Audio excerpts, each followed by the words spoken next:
Hi friends, నేను మీ RVS Reddy సార్ని. So ఇప్పుడే అందిన లేటెస్ట్ న్యూస్ లేదా తాజా వార్త ఏమిటి అంటే 9 సంవత్సరాలు గడిచిన తర్వాత కూడా ఒక నోటిఫికేషన్ని రద్దు చేయడం జరిగింది.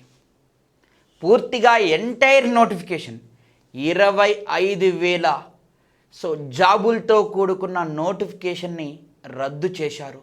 అది ఎక్కడో కాదు, మన భారతదేశంలోనే ఒక రాష్ట్రమైన వెస్ట్ బెంగాల్లో హైకోర్టు ఫస్ట్ దాన్ని కొట్టేయగా అంటే రద్దు చేయగా, నోటిఫికేషన్ రద్దు చేయగా గవర్నమెంట్ సుప్రీంకోర్టుకు వెళ్ళడం జరిగింది. సుప్రీంకోర్టు కూడా హైకోర్టు యొక్క తీర్పుని సమర్థించడం జరిగింది. కాబట్టి దీన్ని బట్టి మీరు అర్థం చేసుకోవాలి మిత్రులారా. అంటే తప్పు ఎప్పుడైనా సరే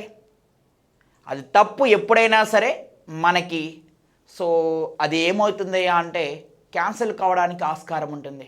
అంటే న్యాయమే గెలుస్తుందని చెప్పేసి మరొకసారి తెలియపరచుకోవడం జరుగుతుంది. కాబట్టి ఇక్కడ మనం చూసుకున్నట్లయితే సంచలనం 25,000 టీచర్ల పోస్టులు రద్దు కావడం జరిగింది. వెస్ట్ బెంగాల్లో టీచర్ల నియామకాలపై సుప్రీంకోర్టు 2016 జనవరి ఇక్కడ 25,000 నాన్ టీచింగ్ యొక్క స్టాఫ్ నియామకాలకి 2024 కలకత్తా హైకోర్టు రద్దు చేయగా దాన్ని సుప్రీంకోర్టు కూడా సమర్థించడం జరిగింది.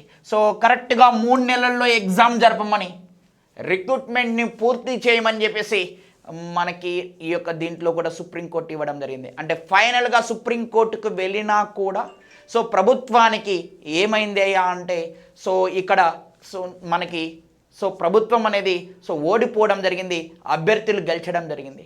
ఇక్కడ మీరు చూసుకున్నట్లయితే నేను చెప్పే అభ్యర్థం యొక్క అంశం ఏమిటి అంటే మన కూడా మన యొక్క గ్రూప్ 2 నోటిఫికేషన్ కూడా ఏ సందర్భంలో అయినా రద్దు అయ్యేదానికి ఛాన్సెస్ అనేటి మనకి మెరుగ్గా కనబడుతున్నాయి, మెండుగా కనబడుతున్నాయి. అంటే రిజల్ట్ వచ్చినంత మాత్రాన పోస్టింగ్లోకి వెళ్ళినంత మాత్రాన మీకు ఆ జాబ్స్ ఉంటాయి అనేది అవాస్తవంగా మనకు కనిపిస్తుంది. ఎందుకంటే 9 సంవత్సరాలు గడిచిన అందరూ జాబుల్లో చేసుకుంటూ వాళ్ళ ఫ్యామిలీతో మంచిగా ఉండే సమయంలో అంటే ఆల్రెడీ జరుగుతూ ఉంటుంది. ఇటువంటి సందర్భంలో నోటిఫికేషన్ రద్దు చేసి మళ్ళీ ఫస్ట్ నుంచి చేయమని చెప్పడం జరిగింది.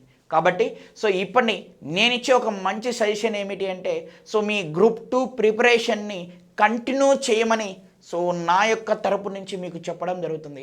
ఎందుకంటే ఇటువంటి సంచలనమైన తీర్పులు చూసిన తర్వాత మన నోటిఫికేషన్ కూడా ఒకవేళ మనకి రోస్టర్ మిస్టేక్స్ ఉన్నాయంటే కంపల్సరిగా మీకు న్యాయం జరుగుతుంది అని చెప్పేసి మనం చెప్పడం జరుగుతుంది. ఒకవేళ మరొక మాట కూడా చెప్తున్నాను.